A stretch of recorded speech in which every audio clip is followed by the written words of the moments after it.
দমদমের নাগের বাজারে সরোজিনী নাইডু কলেজ সংলগ্ন এলাকায় ভয়াবহ অগ্নিকাণ্ড। বৃহস্পতিবার মধ্যরাতে 3:40 নাগাদ গেঞ্জির কারখানা ও গোডাউনে আগুন লাগে। ঘটনাস্থলে পৌঁছয় দমকলের 20টি ইঞ্জিন।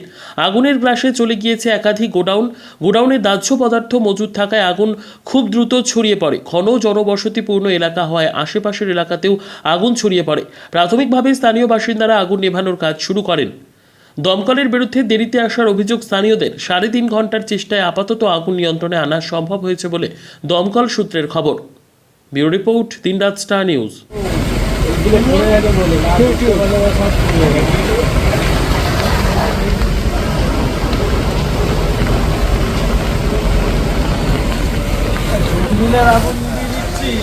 এর ভিতরে প্রবেশ করবেন কি করে?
কটার সময় আগুনটা লেগেছে? আগুন লেগেছে 3:20-তে। 3:20-তে। প্রথমে তোমরা ছিলে এখানে? আমরা এখানে খারাপ কাজ করছি। তারপরে মেন কথা আমাদের কারেন্ট যায় 3:25-এ, কারণ আমাদের প্রোডাকশন ব্যাপারে লিখতে হয়।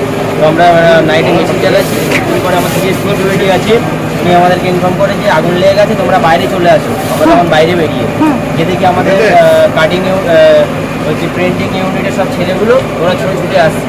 তারপরে ফের আমরা গেছি। এবার যাওয়ার পরে দেখি না সঙ্গে সঙ্গে মানে এত আগুন লেগেছে। মেন আগুন রয়েছে এখানে মানে আমুলের একটা ফ্যাক্টরি আছে, ওখান থেকে নাইটে বন্ধ থাকে। তারপরে আমরা ফোন করলাম, সব জায়গায় ফোন করেছি। আমাদের ফোন ধরে আমাদের সাথে গিয়েছে 10 মিনিট ভালোভাবে আমরা দিয়েছি ওদেরকে। আমরা বললাম যে মেনলি যে লোকেশানটা আমরা দিয়েছি, তো বলছে আমি তাও বুঝতে পারছি না। আমি বলছি এক কাজ করুন, আমাকে আপনার হোয়াটসঅ্যাপে মেসেজ করুন, আমি এক্স্যাক্টলি লোকেশান পাঠাচ্ছি। তারপরে পাঠানোর পরেও গাড়ি তোমার 1.5 ঘন্টা লেটে ফায়ার ব্রিগেডে আসার পরে ওনাদেরকে ভালো